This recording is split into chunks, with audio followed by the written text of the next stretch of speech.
And I was very conscious. I gave him a whole bunch of presentations and stuff like that because I said to Thomas and I, because I know my kids are going to want I looked at them and I said, and I figured at least I know where the fund is. Yeah, and Yes, Jamie Cumbry, who's oh, that's what it felt like. collections, you know, It was very painful. the classic books. They've got a whole bunch of books at Yale too that belong to people. That's it. They had a big thing, a couple of years ago. They had some few existing pages of writers. No one more worried about this. No one else.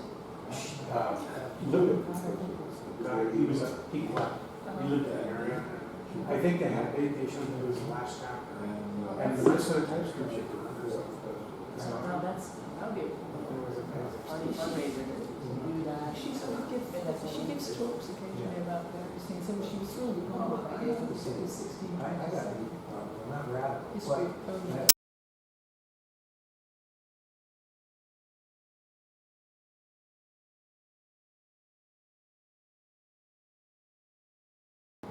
We always use it for so much She looked conservation. at the date, I'd forgotten to look, and you were 16. I didn't test the energy. She was really excited, even though it was slightly falling apart. But, and printed in the sun. Do you know JD? Yes. And Diana close because they're both Wellesley grads. Right. We were at a service when the guy built our house, and Jane came with the one with Rutgers. Right. And Stephanie, Yeah, I think so. That's I met her. tall, Yeah. Kelly has the director, right? Yes. And Stephanie. Stephanie's going in my third book, actually. Great love story there. Stephanie is 58 years old, so never been married. Got the job as director of the Peacock. And used to watch somebody walk in there and go and retrieve past her house. She got the house at the end of the driveway, which is part of her salary. And one day she saw the dog working on its own. And so she went out to the corner and just around the corner. So she walked and you could find Peter Russell, who was the owner of 55, never been married. Both of them ever so slightly older, a little bit more actually English. I think. And then the next slide, everyone was 3 weeks. There goes the legal battle.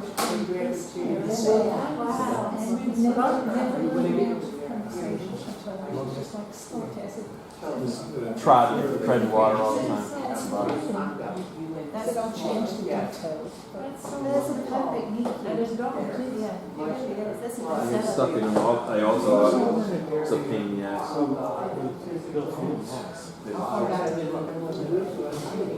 They came in, I have been trying for the last, I've been practicing now 39, almost 40 years. So I told them, I said, look, and I said it to them way back when, I said, look, I got like $30,000, $35,000 just sitting there. Yeah. I want to achieve it to the state. So the first auditor came in and said, she audited everything. She got to have those 3-point reconciliations and all this other crap and tried to crazy. So eventually, she was telling me what to do, so I was following it. But when they give you the notice, it's like you have no time to react. It's like you got to give us all this crap within 7 days. And if you're in the middle of something, forget it. So I kept trying to get. Then I asked for an extension early on. They gave me 7 days. They won't give you any more than that. They're always afraid that somebody's going to respond to the money in 7 days, so they immediately do that. So then I did. I had a paralegal working on it. What the title was. And she was sending emails down to the woman who's the auditor. The auditor showed up, went over all the stuff. I said, no, I want to see this, I want to see this. And my prior accounting was QuickBooks. And it's very difficult to use QuickBooks to satisfy them, to try to figure through it. There's a program now that I use, which is very good to use, called CosmoLens. And I found there's a CPA in Woodbridge that is an expert on all legal software. That's all she does, is advise lawyers on software. So if you have a management program or a CRM program or a accounting program, whatever the hell that program is, she's like proficient, like 15 different programs. You need to put a couple of heads right So here. she showed me how to work Cosmo Lex, I had to do the paralegal bolts in Florida. That's it. I got my paralegal. So now I'm trying to. So now I basically had. I gave them like 6 months in a row of updated 3-point reconciled accounts. And I said the only thing is, what do I do with this prior? So they're saying, we want you to fund it. And I'm saying, like, how geez. So I started it and I showed the guy, the other guy I had to do it. So I'm showing this guy how tedious it's going to be. I said, because most of the stuff dates back 30 years, 25 years, whatever. And you might remember the old days where, let's say you had a payoff, you collected the $13 in the lease, but you didn't know that the bank was going to send it to you to send the record. Yeah, so it sits there. So like I got like about 30 of those, you know what I mean, where somehow, from like 25 years ago. I'm like, so the ones I'm working on first, anything that might owe a title company. If something happened in there and there's some discrepancy, I'm getting all those from. Obviously, I'm looking for anything bigger, try to reconcile that. But to do it by myself, like you're working your regular stuff and you're switching over to that and you're trying to find a file. I got files that were old now from 40 years ago. I never threw a file. No, never threw a single file. I should have, because now I could have told them I had those files, right? But I never threw one out. I got a whole garage filled with these files. So the guy's like, no, we want you to keep finding them.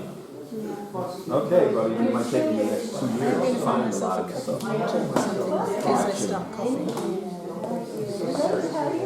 So, but it's such a thing.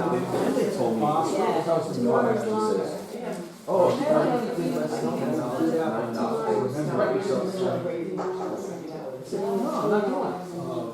I said, I'm not doing it. And she goes, well, we consider it minutes. I said, it's not and she's like, run it to yourself. No, I'm not doing it. I said, how can you tell people this? I said, how can you tell people it's the minimus, so write it to yourself? So I'm just basically saying, but once I got on the Cosmo, now all I do every month, I actually program you to download they have this stuff where you can download your bank statement. You got it electronically, you can download it to the program. So it starts reconciling immediately, and then, but if you don't, if your program's not compatible with Cosmo, then you simply take a statement. And you go and click, and all the ones that you just click on the list will pop up, it's a little square, it's just marking each one. What was the red flag was No, I think it was the fact that I had it.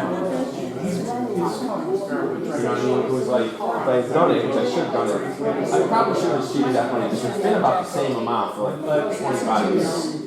So it probably got way back. But the other thing I tried to tell me was, my brother's not short. This was like 25 years.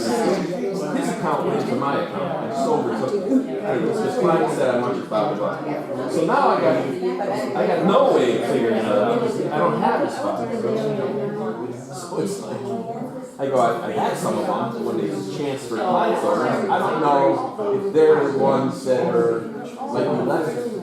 It's so it just cracks them. They don't trust anything. You can't tell them anything. You can't tell them anything. But the one thing good about Cosmo is every month I take my statement, I just go in, I clear out the deposits, clear out the checks, and it comes out like 0-0, and it gives you the 3-point reconciliation, and it's done.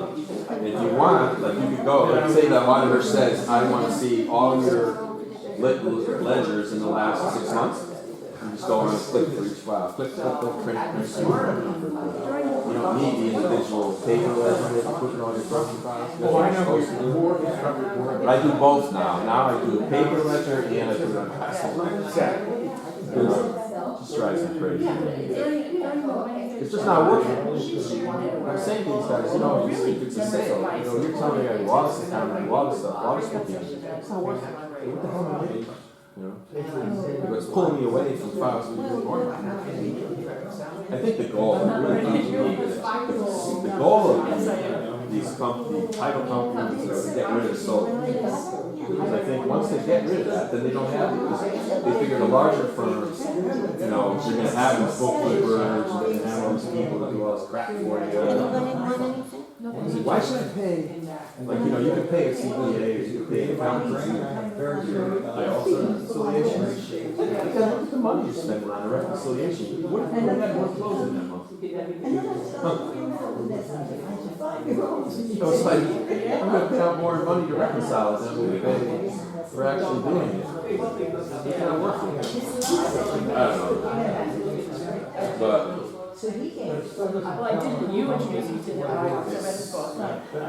But the one thing I learned is never trust him to say, even, because then this woman auditor said, you haven't contacted me in a month. And I said, no, I beg your difference. He's following emails with you. Oh yeah, I couldn't find them. It must have been a spam box. You know, like telling them basically, like, you know. So, it's not something, you know, then I get a kick out when you say that, well, we're randomly getting you. I'm like, wait a minute. Randomly? I go, I think what they do is go down to solos. It's like six. I said, I only do about 7 closings a month. I go, what about the firms that are doing hundreds? Those are the ones. Being an assistant. Yeah. Yes. No. Don't trip, Joe, or I'm in trouble. Yeah.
I'm Cheryl Kane, where she goes I go, if at all possible.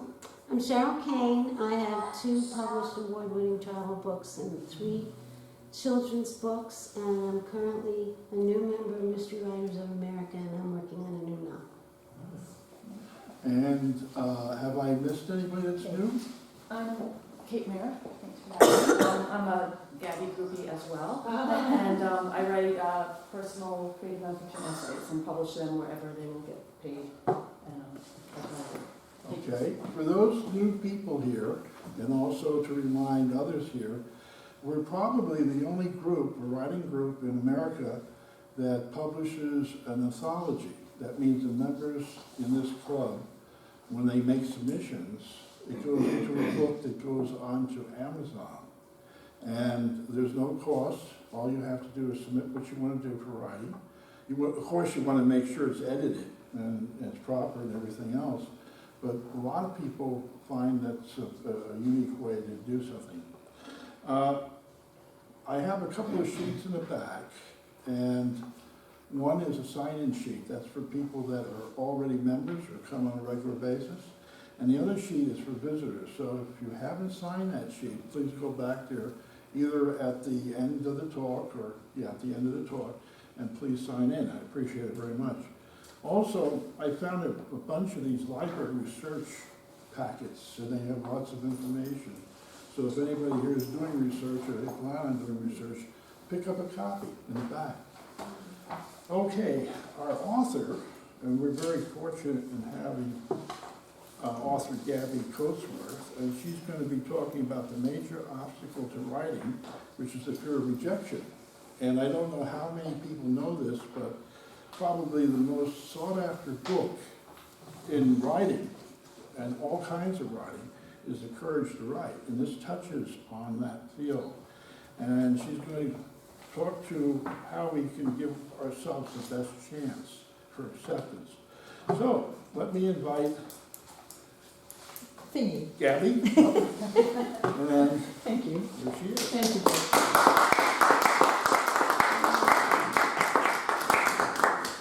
Hello, everybody. Just going to walk in front of you on purpose. It's okay. Yeah. I'm used to this kind of treatment. Hello, thank you for coming out this evening. This is really good to see you. I wanted to ask a question before I begin. How many people here are writing short fiction, short stories, stuff like that? Creative non-fiction, personal essays, things like that? Poetry, anybody? Okay. I'm really going to focus more or less on short writing because it's the easiest thing to get published initially. But I will several of the remarks that I have to make also apply to longer works of fiction. Who's working on novels? Anybody? All right. Okay. All right. So there's lots to be said here. And as Joe said, I think one of the reasons we don't submit work, or at least one of the reasons I don't, is because I'm terrified that people are going to say no, and that means that I'm a terrible person. It's not even, it's as if when I produce my baby, whatever it may be, it's like someone telling you you've got an ugly baby. You know, you feel like you failed somehow because you should have a lovely baby. And I think that's something that holds a lot of people back, because being rejected isn't much fun, really. But I think it's important to make the distinction between your writing not being quite good enough and you not being quite good enough, because there are ways to improve your writing to make the chances of acceptance better. And some of it has to do with the writing itself, and some of it has to do with how you submit it and where you submit it. So I'm going to try and cover a bit of all these things. You don't really need to take notes if you don't want to, because I've got my notes here and I'm happy to send a copy to whoever would like to have it. So, with any writing at all, short, long, when you've finished it, in my view, these are all my opinions really, leave it for at least 2 weeks before looking at it again, because when you do look at it again, you're going to start noticing things that you didn't realise when you started writing it. I have a number of terrible faults in writing. One of them is repeating words once or twice in the same, repeating once, twice or 3 times in the same paragraph. Because I've stumbled on a word that seems to work, like incredible, and then I've used it 3 times, which I didn't notice when I was doing it, but I do after a period. I'm going to give you a link, not here but in this thing. There's a free checklist for self-editing written by a woman called Sarah Flores, who is at a website called Write Down the Line, write as in write, and she has a list of several checklists that you can look at it with your work and see whether there are things there that apply to you. But in addition to that, one of the things to check with long or short fiction and writing is to have you said, would somebody who has never seen it before know where this is happening, when it takes place, is it happening now or sometime in the past or in the future, and what your protagonists look like. I know it sounds obvious, but sometimes when I have a picture in my head of what it is I'm writing, I forget that unless I actually put that on the paper, my readers are not going to know what it is. And that's a relatively easy thing to check. So is not using the same initial for more than one character's name. In other words, don't have a Mark and a Martin and a Michael in the same book, because it just confuses the reader. Readers don't want to have to stop and slow down to figure it out. Make sure all your good guys have a flaw and all your bad guys have one redeeming feature, even if it's just that they're nice to kittens or something. But if you don't do that, your characters will just feel like they're not particularly real. Point of view issues. Does anybody here have difficulty with point of view? I do sometimes, even with, you know, a long sort of writing history. I'm rather apt to have my main character, whose point of view this is, mind reading somebody else, and it is something that after 2 weeks you can see it. I have some personal quirks when I write. One of them is that I always write maybe. I almost never say perhaps, which results when I look for the word maybe, because I know this now, in 12 maybes in a short story. It's not that difficult to change them around, but as you do more editing of yourself, you'll begin to realise what those quirks are. I have other things that I write which is a result of being British, which is things like, instead of saying he was brave, I will say he was a bit brave, or she was a little scared, because I don't like to overdo it. I don't want to be too definite about anything, but this doesn't work when you're writing, especially for today's market. It just makes people sound a bit wishy-washy or British. So I have to go through and look for things like that.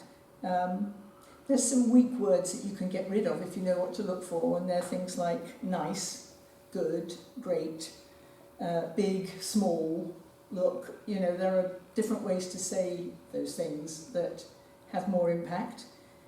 Adverbs. Now, God bless Stephen King, he hates adverbs, but I think you can leave some adverbs in there, because sometimes writing around an adverb means that you increase your word count by something like 6 words, rather than saying, let me think,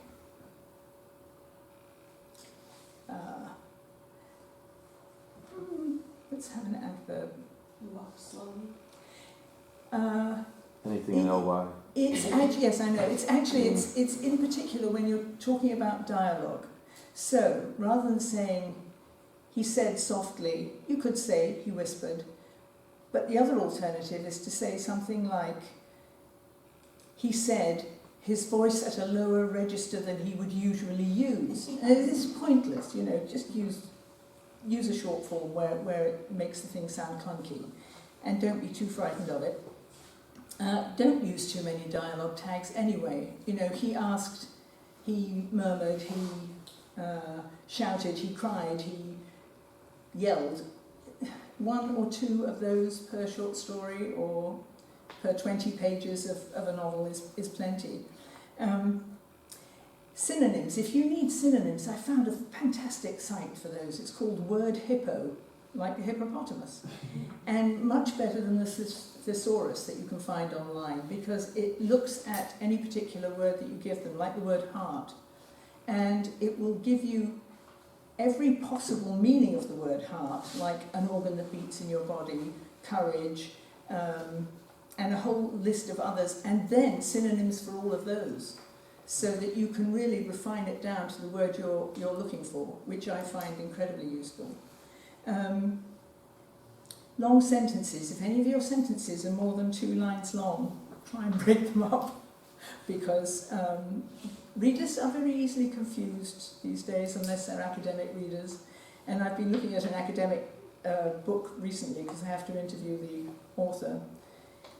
It's almost impossible to read, really, unless that's your job. So, there are many kinds of software that will help you edit your work. One of the most popular ones, the highest rated ones, is called Grammarly. That's Grammar LY. And all these softwares do the same thing, essentially. They check for spelling, word choice, repetitive words, weak adjectives, punctuation. Some of them, and I think Grammarly may be the only one that does this, does it as you write, so that as you're writing your text, it'll sort of put a dotted line underneath a word that it thinks is not the right word, or I'm always putting in too many commas because I put commas in where I would breathe if I were reading aloud, and Grammarly is always making me take them out. There are other paid softwares. One's called AutoCrit. There's this one called Hemingway, which if you're a person who likes your stuff colour-coded, is quite good because it will colour-code, sentences that are too long, and suddenly they're all pink. Adverbs are green, whatever. They just highlight stuff in your text. And but I think with Hemingway you do have to load up your text onto your computer. It doesn't do it while you're actually typing. Grammarly will do it for your emails, your Word documents, anything you're typing in on the computer where you have downloaded it. And it will never leave you alone about trying to get you to pay for the more expensive version. Is there anything that we know about the paid version? Have you tried that or not? I have the paid version, and I think it's great. Is it better than a lot better than the unpaid one? I think so, because I think you can put more words in at a time. Ah. And I'm very verbose, so that Yes. really helps me. Yeah. I find it much easier to use than Pro Writing Aid, which I also tried, which is similar, but that was too complicated for me to use. So I have a list in here of a website that reviews 9 different editing software, so you can take a look at that if you're interested. So now, you've got it as good as you can get it, and you need to read it aloud. And this applies to novels as well as short stories. And it does take a while. Short stories first of all, reading aloud means pretending you're standing in front of a group of people. If you can actually stand in front of a group of people and read it, you'll find that you spot more things. The tendency when you read it to yourself out loud is that you're sort of mumbling and saying the words, but you also know what you're expecting to see, and you tend to miss things. If you can do it in front of a group of people, or slow down enough when you're doing it yourself, that you're talking in a properly loud voice rather than mumbling it to yourself, you'll see a number of mistakes, or sentences that just don't flow for some reason, where you trip up over the writing, and then you know the reader is going to do that too. If you want to try it out, I have, actually tomorrow night is one of them, I do an open mic, but there are other open mics all over the place. This one's in Westport on the 3rd Tuesday of the month, and people come and read about 1,000 words worth of their current work, whatever that may be. And nobody criticises, everybody's very sympathetic. And it's really good practice for people who are shy about presenting their work to people. Might be your first attempt to show it to somebody or to present it to somebody where you are risking rejection and nobody's going to reject you. That's the nice part.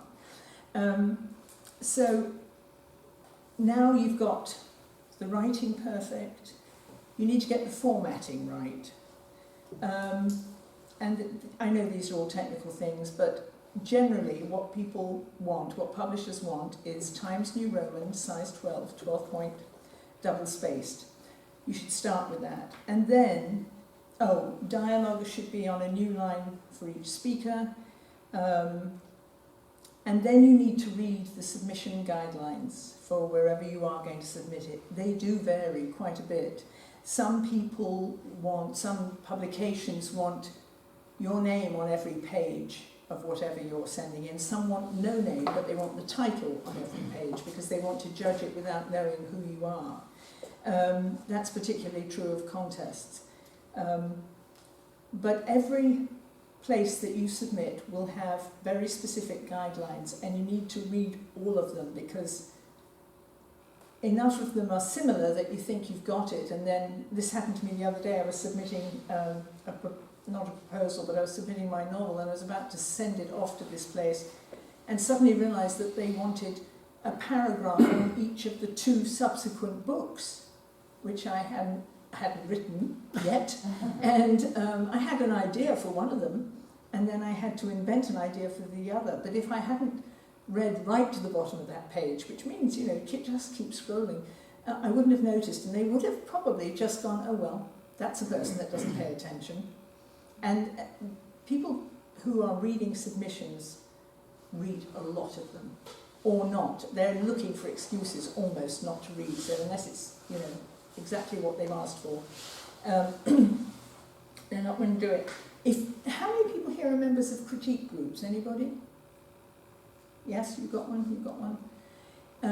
Those are the most help if you can possibly find one, and they're not necessarily easy to find. However, if you ask your local library, they may help you set one up so that you can meet other people who are writing.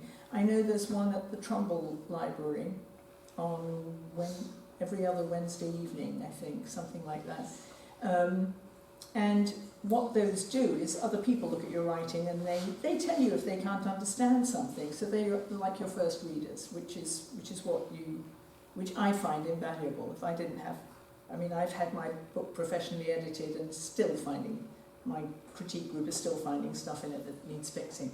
So there are online critique groups for people who don't have access to one, and the nice thing about those is that you're submitting your work anonymously, so they don't know who you are, and you don't need to take it personally. You can just say, oh, that person's an idiot, without hurting anybody's feeling. I've put a link in here for that. There's a Find a Critique Partner, provides a list of online critique groups. And now, before you start submitting, you need to start thinking about rejection, because this is something that we do think about all the time. And the only way that I've heard of that people can get around this, short of long courses of therapy and stuff, is to set yourself a goal for the number of rejections you're going to get in any given time period. Now, there are people who say you should try and aim for 100 rejections a year. I find that a little intimidating myself. I would suggest that if you do this, you start small. The reason to even think about trying to collect rejections, so to speak, is that if you are getting rejections, it's only because you've sent stuff out. And it's the sending stuff out that seems to be the hard part. So if you say, well, my goal is 10 rejections in the next 6 months, all you have to do is to send out 10 to 10 places. It could be the same story, and you can send it out to 10 different places, and it's very likely that at least one of them will in fact come back and say something. And then we get on to the kinds of rejections that you might get.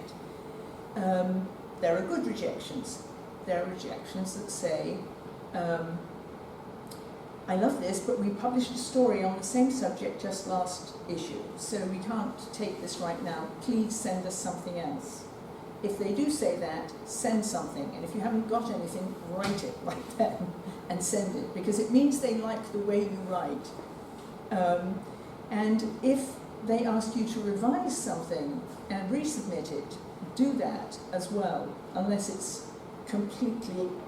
you feel that they've got the idea of your story wrong and it's going to change it too much to make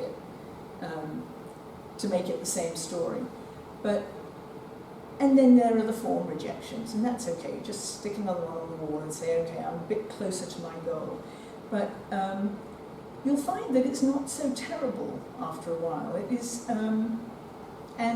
we have somebody in my writing group that meets once a month in Westport, and this is Lauren, who set herself a goal of 100 rejections. She's a very organised person. 100 rejections this year because she had just not been sending work out, and she had it. And she's up to 67 rejections, she announced proudly. No, but in addition to that, she's also had 5 acceptances. You see, that is the point. It's not all going to be rejections. So, but part of the trick is to find the right place for your work. And there are several ways to do that. You do need to research the publications that you want, and you need to know something about the kind of response that you want. So, if you've never had anything published, probably not good to start by demanding lots and lots of dollars for your work. Better to get something published so that you can say you've had something published already, which shows you're a good writer. And so by researching the publications, first of all, there are a number of websites that will sort through all the places where you might want to submit for you. One of them is called Submittable, and if you've ever submitted anything, you'll probably know it. Submittable is very good, it's very well organised, but it isn't used by everybody. So it doesn't include on its lists places that don't accept submissions through them. And Submittable charges these journals and publications for listing them on their website and processing the work. So if it's a small publication or it doesn't want to pay Submittable, it won't be on there. That's one of the disadvantages of it, but otherwise it's pretty good. There's another one, and that's free. There's another one called Duotrope, which costs $5 a month, and is for people who've got more than one piece of writing, I would say. I think they offer a 1-week free trial. So if you've got one story and you want to just give it a go, what you do with both these sites is you go in and you say, I've got a story, whatever it may be, in this genre, so it might be non-fiction, an article, it might be a short story, it might be, the topic might be horror, it might be romance, it might be cats, who knows what. You put your topic in, the length of the thing, whether you want to get paid or not, and very importantly, whether they accept multiple submissions. There are places that don't care if you've sprayed the world with your work, as long as you let them know if it's accepted somewhere else. And that's a good thing to do, because then you can get your 10 rejections, your 10 potential rejections out there immediately to 10 different people. And they'll come back with a list of places where you can send the stuff, which is really helpful. And you can submit through them very often. Duotrope, which does charge, also includes the publications that don't use Submittable. So sometimes they will direct you to those publications' websites where you read what they want and email them with your submission. There's another one called the Submissions Grinder, which is another free service. My feeling about it is, and I'm not absolutely sure, is that they have more listings for genre fiction, meaning horror and dystopian novels and fantasy and other sorts of fiction than straightforward short stories. But many short stories fall into those kind of genres, so it's also quite good. Once you do find something, go and take a look at that publication online, because although you've put in that it's poetry about cats and beaches or whatever it is, you may find that actually it's erotic poetry that they want or something like that, and there's just no point obviously in submitting that. Sorry. You don't have to read the whole thing, but they're nearly all online, so usually you can see the kind of thing they write, the quality of the writing that's there, and you go, okay, I'd like to be in this kind of company. And as with colleges, find some places that are reaches and find some places that are going to accept you, especially if you haven't been published yet. And if you need to write a cover letter to go with your thing, keep it short. Simply, I've looked at your publication and I would love to be published in it. kind of thing. If you have been published somewhere before, tell them. If you haven't, say nothing. They'll know, or they won't. They'll just judge you on the work. And just tell them where you live, just the state where you live. Don't give anybody your full address or anything else on there. There's no need to do that. It's a relatively informal process unless people are paying you money, in which case they will send you a contract or a confirmation of what they're paying and when and what kind of rights they're buying. Generally speaking, when you submit to online journals and other places of that sort, magazines, they will tell you that they're buying the first publication rights, but that you can have your work back again afterwards and sometimes put it somewhere else. And there are publications that will take reprints of work. We have someone in our group who's about half, he has work that's been published, a story for example, 6 or 7 times, sometimes in different countries and different magazines, because the magazines don't mind that it's been somewhere before, because they like the story, they'll take it.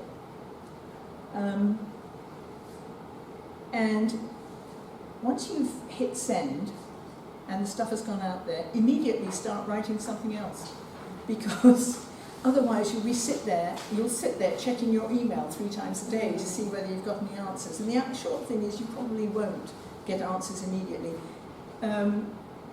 Duotrope, I know, tells you how long the average response time is. I have found that sometimes if I get a quick response, it's because they want something and they want it because they've got some unexpected space. That's why I think they take it. And so if you're going to be waiting for a while to hear a response, try writing some short fiction, really short fiction, like flash fiction. Something between 100 and 1,000 words. I had something published that was 167 words long, a short story. It was great. And it was, I thought anyway, that it was because they had a space on the thing that needed something short. I don't care, it's fine. And so I submitted it, and I have a bunch of short fiction like that I have ready to go whenever I sit down to do this. People who are really good at submitting put it on their calendar, and I don't, and I should. But if you put it on your calendar that, from 10 to 11 on a Monday morning, you're going to do submissions, or at least research submissions, and so on and so forth, you will get there. You'll definitely get there. Here's another thing I can recommend, and I'll pass it round if you like. This book is published by a website called Authors Publish. They have a free newsletter, and you can download this for free. I bought the paper copy so I'd have something to show people. I've put a link in to where you can submit it. If you sign up for their newsletter too, you'll get once a week, they send out a current list of places that are looking for stories, and sometimes they'll put a list of publications that are looking for horror stories, travel stories, whatever they may be. I find them very useful. And they also tell you which publishers of books are looking for manuscripts that you can submit directly to the publishers without having an agent.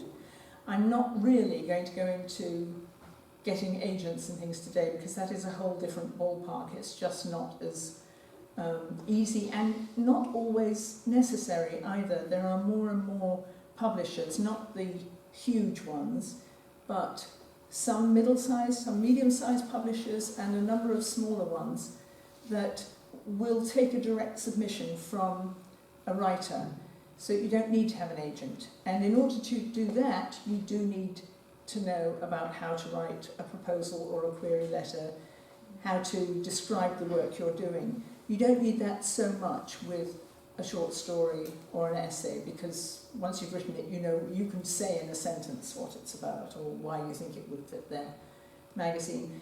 But my friend Elizabeth Chatsworth has an excellent presentation on how to prepare to submit your book somewhere, which I'm sure she'll be willing to do at some future date for you.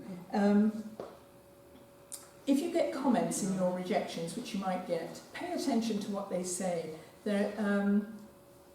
if you're getting more than one response with the same sort of comment, which is, it could be that it's too long or the language is too complicated or something like that. It's not often that you'll get a lot of feedback like that, but if you do, and more than one person says it, just take a look at your work and see whether there's anything you can do or want to do to change it. There is one publication called Bewildering Stories, which has a reputation for giving you a critique of your work. If they don't accept it, they will send you a letter with a number of suggestions for how you could improve it. This is really a labour of love on the part of the editors, because not many editors will get into the nitty-gritty. But if you want a free critique of what you've got, you could do worse than submit to Bewildering Stories. I thought initially that they were largely in the science fiction, fantasy, horror genre, but in fact they publish all kinds of things, including poetry. One of my friends, my writing friends, had a 30,000 word novella published in installments by them. So they're quite broad in their outlook, and I'll put a link in here to them so that you can try them and see what you think. It's just one way to get some feedback on your book or your writing before you send it to anybody else, and who knows, they may even just accept it right away. So, does anybody have any questions that I can answer? Well, first, thank you very much. Oh, you're very welcome. You're very welcome. Yeah, if not, yes. I have a suggestion to Yeah. add on to so much that you offered us. I really appreciate it. One of the best ways I found to get published is to start locally. And that's what I did originally. I started with my local newspaper in Weston. Well, I'd been published before at different places, but when I really wanted to build up Weston local paper, and then I moved on to an area columnist, for a children's column, and then I moved on to a state. So I just kept moving myself up. And I know even recently with some of my older publication dates, so now I wanted to get more. The anthology that you mentioned, Westport Writes, has had a number of anthologies. I was in one, we were almost all of us here were in one that came out in August, and there's another one coming out in March. So that's a great way to build. Also, instead of always trying to sell your own, there are a number of publishers that are looking for authors for hire. So you make a lot less money. However, it's really quick publication, and you know exactly what they want, and you follow their template. And I do that to get more current updates. Sharon, when you were talking about starting local, you were talking about non-fiction. Yes, I did all non-fiction. Yeah, there are a couple of local online newspapers. One of Hamlet Hub has a number of them, and so does, I'll look it up and I'll put it in here. They take local articles, and I started writing articles for them a few years ago when I discovered that there were several places in Fairfield where I live that were owned by French people, like the yoga studio and the shop that sold dog jewellery. It didn't last very long, but not places that you'd necessarily expect French people to be, and there were about 6 different businesses in town.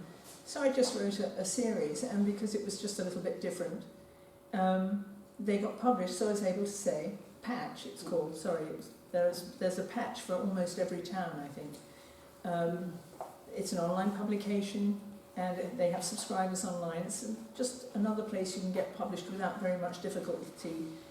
You do have to treat it like a sort of journalistic enterprise and check your facts and so on and so forth, but yeah, it's a good idea, Cheryl, thanks. Yeah, Alex. On the reading aloud, we've talked before about when you're reading aloud to yourself or even for a group, to have a pencil or pen.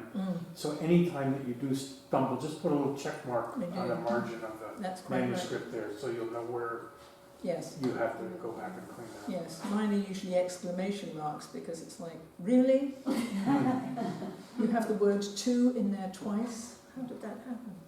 Yeah, that's good advice. You had mentioned to submit perhaps 10 things at once. One same thing. One, yeah. 10 times. Now, what if perchance it's a real hot topic? 2 people say they want it. Is that? Then you, that's a lovely problem to have. Yeah. The likelihood of them coming in on the same day is actually fairly slim, I think. I'm not a great statistician, but I would imagine that's fairly slim. If you did get 2 offers close enough that you had time to think about it, then just take the one that you feel is most prestigious, the one you'd most like to be in. It doesn't matter, because if they say that they take simultaneous submissions, then some of them expect to say, we're giving it to you, and for you to say, sorry, just this morning I got offered, I haven't had time to withdraw it. If you do get accepted somewhere and you've submitted to 10 places, it is your sort of moral duty to withdraw from the other places, because otherwise you'll just irritate them if they then offer it to you. Okay, so that's what I kind of, Yeah. What's the procedure? It's it's done through submittable or possibly through an email. Okay. So with the short story, the 167-word story that I had sent out to several places and was accepted by one, so I wrote withdrawing it from the other places, and one of them wrote me a 340-word, very rude email about how, had I not noticed that they did not take simultaneous submissions and so on and so forth, and I thought, okay, that, you make that mistake once, and I won't be submitting there again. But, yeah. So it was their mistake? No, it was my mistake. I didn't notice that they didn't take simultaneous submissions. If they don't take them, the fact is that you've got that piece of writing tied up indefinitely until you get a response. Right. So I prefer, it's easier to get a yes when you're doing some Yes, places. because some topics are current, Yes. and the season is right. They have to be Yes. read now. You don't want to wait a couple of months. So that's why Yes, exactly. So yes, so in that it makes case, sense yeah. to submit it to multiple places. But however, if you wanted to be submitting something for example, the holiday season, that should have gone out probably in August, to give people time to accept it and schedule it and so on. Yeah. Anybody else? Okay, well, thank you very much indeed. If you would like, as I say, a copy of my notes, just let me know. I've got cards if you want to email me and ask for them. I'll be happy to do it. And thank you very much. Did you have a question? Yeah, I just would like a copy, please. Did you give me your email though? Okay. Yeah, because otherwise I'm always a note taker, and it's kind of nice to just. Yeah, I know, yeah, it is. Because otherwise you spend the whole time spelling out the website addresses and things. So, Good job. would you like it? Do you want it? I don't either. Yeah, Do you want it? You can have it if you like. Thank you. Does anybody want this more than me? I mean, Oh, I don't want to. Yes, I'll take it. I'll take a look at Okay. it. Thank you, Patty. That's the answer. There you go, John. Submit, publish, appeal, how to publish creative writing. Yes, very, very interesting book. Before we abandon it, which I'll, do that very shortly, won't dismiss you. I just wanted to say that there is a book out on the internet. I shouldn't call it a book. It's really a bunch of pages, a PDF. And what it is one contest after another. In other words, you would be amazed at the number of contests in Connecticut for writing. yeah.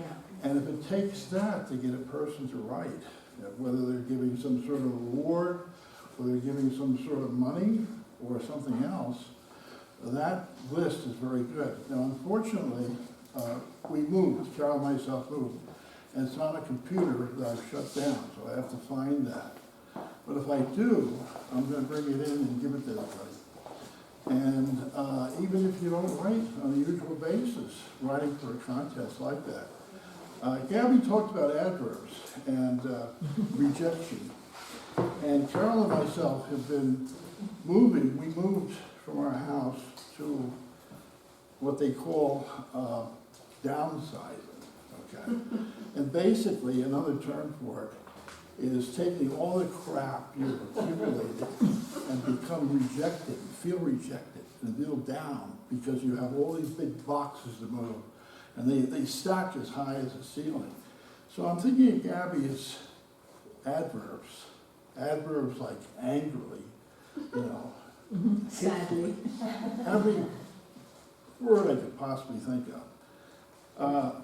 Gabby, I thank you so much for making My it an pleasure. excellent thing. I hope to see some of you new people coming because you will benefit, and we're the only one that publishes your writing every year. So think about that. Okay, so thank you very much for coming. Thank you.